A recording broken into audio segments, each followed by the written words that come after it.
دوسری کوئی بھی دعوت دینا چاہو تو اس ملک میں اجازت ہے، قرآن اور حدیث کی نہیں. یہ پارلیمنٹ کے اندر کا واقعہ ہے.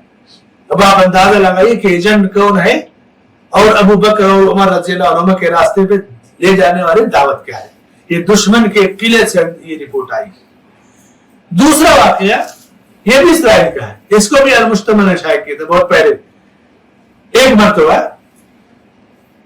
ایک اسرائیلی وزیر نے فلسطین کے ایک اسکول کا دورہ کیا. جب کوئی منسٹر آتا ہے کسی اسکول میں، قالین بچھائی جاتی ہے، پھول مالے اور جھنڈیاں لگتی، پروگرام ہوتے ہیں، وزیر آتے ہیں تو پروٹوکول ہوتا ہے. تو وزیر تھا، پروٹوکول دیا گیا، سارے بچے ہاتھ ملا رہے ہیں، پرائز لے رہے ہیں، گفٹ لے رہے ہیں. منسٹر صاحب ظاہر سی بات ہے اسی لحاظ سے خوشی کا ماحول ہوگا.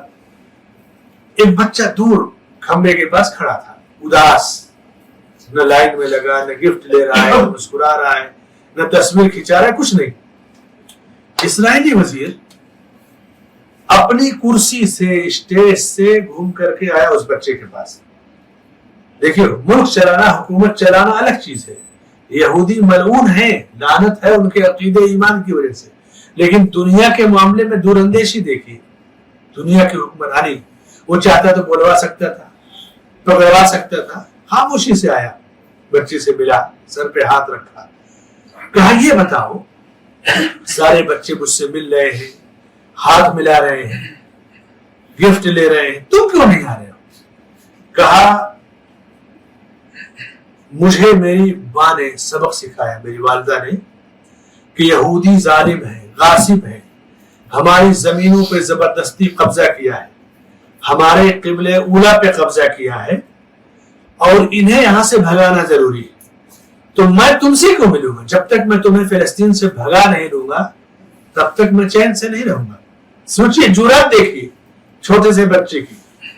تو اس اسرائیلی یہودی وزیر نے ڈانٹا، پھٹکارا، مارا پیٹا نہیں، کہا تم صحیح کہہ رہے ہو، ہماری بھی کتابوں میں لکھا ہے کہ ایک زمانہ آئے گا کہ یہودی یہاں سے قتل کر دیے جائیں گے اور بھگا دیے جائیں گے، اور ہم اس بات کو جانتے بھی ہیں، اور اس وقت کے آنے سے پہلے ہی شاید ہم یہ جگہ چھوڑ کر چلے جائیں.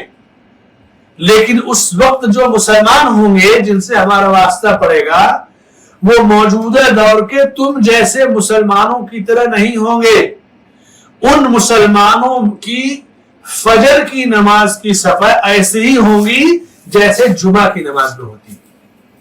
جب ہماری فجر کی نماز میں مسجدوں میں مصلی جمعہ کی طرح ہوں تو یہ مسلمانوں کی بیداری کی علامت ہے، اور پوری دنیا سمجھ جائے گی کہ مسلمان بیدار ہے. ابھی قوم سو رہی ہے، تو وہ اس یہودی کا یہ جواب پوری دنیا کے مسلمانوں کے لیے سبق ہے. آپ لان تان کریں، سیاسی گفتگو کریں، اپنے اعمال کو تو دیکھیے. ایک گھر میں اگر 5 فیملی ہے، ایک دو بڈھے وغیرہ مسجد میں آ جاتے ہیں، جوان بیٹے سوئے رہتے ہیں، جوان بہویں سوئی رہتی ہیں، ہمت نہیں کہ انہیں جگا دیں، اور خواب دیکھتے ہیں فلسطین آزاد کرانے کا، گاڑی دیں گے سعودی عرب کو. اپنے گھر کی صورتحال کو دیکھیے. شیطان کانوں میں پیشاب کرتا ہے سب کے. حدیث میں ہے نا کہ جو شخص سویا رہے، نماز نہ پڑھے، تو شیطان اس کے کان میں پیشاب کرتا ہے. تمام کے گھروں میں کانوں میں شیطان پیشاب کرتا ہے. اس کو آپ دیکھیے پہلے. فلسطین تک کہاں پہنچ رہے ہیں؟ عربوں کو آپ کیا گالی دے رہے ہیں؟ جتنا پیارا کردار عرب نے ادا کیا ہے کہ اس معمولی مدت میں $200 ملیارڈ کی رقم جمع کر کے فلسطین کو غذا، دوا، غلہ، نقد پہنچایا ہے سعودی عرب نے. دنیا میں 55 ممالک ہے، کسی کا ریکارڈ اس کا 10% ہو تو بتائیے. ایک گلاس پانی دینے کا تو ایران کا ریکارڈ نہیں ملتا ہے. جنگ میں ترکیہ ایک بوتل پانی دینے کا ریکارڈ نہیں ملتا ہے. گالی آپ سعودیہ کو دیں گے. امیدیں جو ہے ترکیہ اور ایران سے رکھیں. سچائی کو جانیے، سچائی اور حقیقت کو جانیے. اللہ کے رسول صلی اللہ علیہ وسلم کی حدیث ہے، آپ صلی اللہ علیہ وسلم فرماتے ہیں سیاتی علی الناس سنوات خداع. لوگوں پر ایک زمانہ آئے گا کہ لوگ دھوکے میں رہیں گے. لوگ دھوکے میں رہیں گے. وہ کیسے؟ اس زمانے میں جھوٹے کو لوگ سچا سمجھیں گے. یصدق فیہا الکاذب.